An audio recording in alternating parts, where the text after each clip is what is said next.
Comment monter en ranked saison 20? Je suis actuellement en plein rush Predator et je fais partie des mieux classés et j'ai remarqué certaines choses qui pourraient fortement aider la communauté à monter en ranked. Dans cette vidéo, tu auras une explication du système de points en ranked, une explication sur la compo de base, les spawns à faire et la marche à suivre pour être sûr d'être bien dans la game. Des conseils sur les différents types de compos et des conseils sur les armes à jouer. Et un petit conseil secret en bonus pour être sûr de monter. Bon, du coup, on va directement commencer par les explications de la ranked. Bon, petit changement de format et pour ceux qui suivent ma chaîne depuis longtemps, c'est vrai que j'ai assez l'habitude de faire ça. Mais là, on va analyser des petits détails, mais vous allez voir que c'est ces petits détails qui vont faire la différence. Du coup, on part toujours sur un système de points de placement et de points de kill, sauf que là, on voit que les deux sont liés. En fait, c'est un système qui est assez particulier parce que là, on voit que les points de kill sont limite plus importants que les points de placement. Cependant, l'un ne va pas sans l'autre. Je vous explique pourquoi. Parce qu'on commence à prendre réellement des points, on va dire, à partir du top 5. 45, 55, 70, 95, 125. C'est cool, mais c'est pas énorme. Et en fait, ils ont changé quelque chose et c'est assez spécial, c'est qu'en fait, les points de kill sont comptés, mais sont multipliés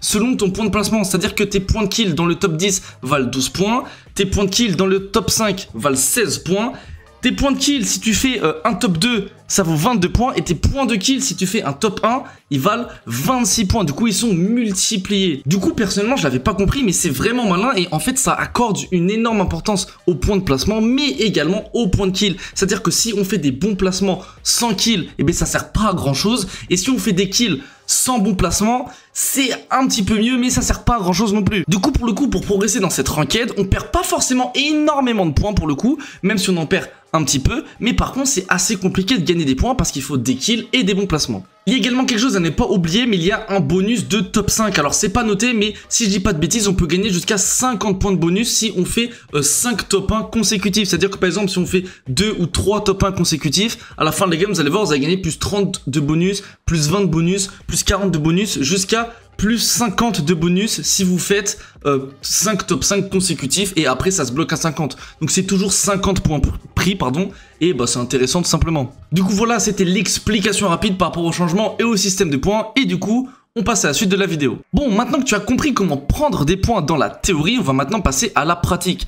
Petite parenthèse, mais Apex est un jeu d'équipe et pour le moment on remarque une ranked plutôt compétitive, donc ça serait beaucoup plus simple si tu joues en team car tu pourrais appliquer à la lettre ce que je vais t'expliquer. Déjà tout commence par la compo et là il faut absolument un personnage de chaque catégorie. Par exemple un assaut, un escarmouche et un soutien. Pourquoi? Tout simplement pour optimiser le système d'augmentation de shield qui a complètement changé. Pour évoluer son shield blanc à bleu il faut 450 points. Pour évoluer son shield bleu à violet il faut 1300 points. Et pour évoluer de violet à rouge, il faut 1500 points. Comme vous pouvez remarquer, il faut énormément de dégâts. Mais Apex, on pensait à tout, il y a plusieurs moyens d'augmenter son shield. Donc premièrement en tirant sur les ennemis ou alors dans certaines maps, les prowlers, les araignées, les drakes, etc. Mais également de deux autres façons. Tu peux ramasser des caches évolutives jaunes disponibles sur la map qui te rapportent 350 points. Mais également des cages évolutives complètes disponibles dans les packages. Elles sont très puissantes, elles te font gagner un rang en entier. Mais également, et c'est là que c'est le plus intéressant, en utilisant les compétences de chaque catégorie. Par exemple, avec Bangalore, à chaque fois que je vais ouvrir une beans, moi et mon équipe, on va gagner des points de shield. Avec la Flyne, si tu ouvres une beans, de soutien par contre, pareil tu vas gagner des points de shield. Si avec Pathfinder tu scannes les armes dans les packages, pareil tu vas gagner des points de shield. C'est pour ça que rappelez-vous, il est important d'avoir un personnage de chaque catégorie dans son équipe afin de profiter un maximum de cette mécanique. Du coup je vais vous dire le meilleur schéma de jeu à adopter pour contrôler au mieux vos parties. Alors déjà pour commencer, contrairement à d'autres systèmes où on pouvait prendre des points sans rien faire, je préviens à l'avance, là il va quand même falloir assurer et prendre un petit peu de fight, mais ne vous inquiétez pas, ça devrait le faire. Pour commencer à propos du spawn, j'ai une bonne nouvelle, mais il n'y a pas vraiment de meilleur spawn en soi, vu que tout le monde a les mêmes shields, on cherche juste des armes et des accessoires, et ça tous les spawns sont globalement bien pour ça. Cependant si on veut chipoter un petit peu, sur Standpoint par exemple, vous pouvez choisir de land à côté d'un spawn il y a de PvE pour avoir des accessoires et un peu plus de points pour le shield etc, mais c'est pas obligatoire. Du coup ce que vous allez chercher à faire c'est tout simplement de spawn à un endroit de préférence pas contest pour éviter la RNG et pouvoir loot tranquillement.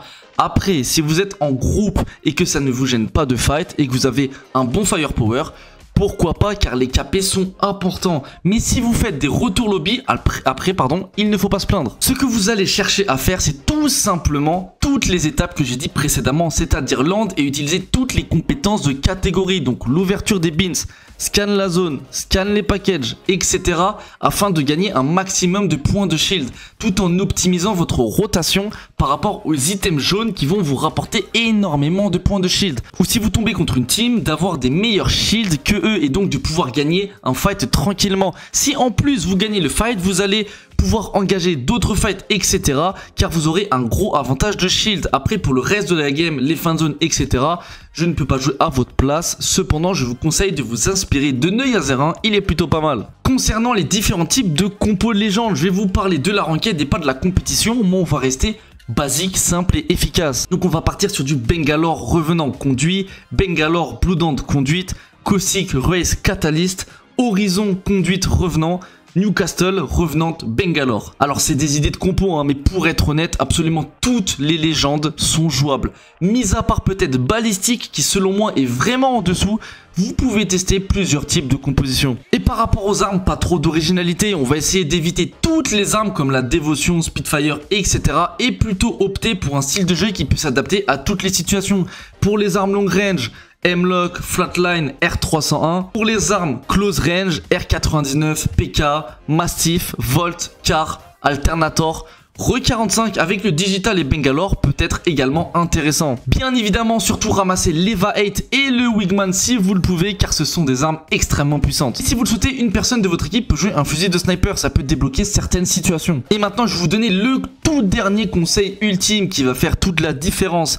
C'est tout simplement d'aller follow ma chaîne Twitch et aller me donner de la force. T'inquiète, promis, ça fonctionne. Donc voilà pour tous ces petits conseils. J'ai pas forcément voulu trop détailler certaines choses. J'espère avoir été simple, rapide et efficace. N'hésite pas à me dire ce que tu en penses en commentaire. Je te remercie d'avoir regardé ma vidéo et je te dis à tout à l'heure sur mon stream.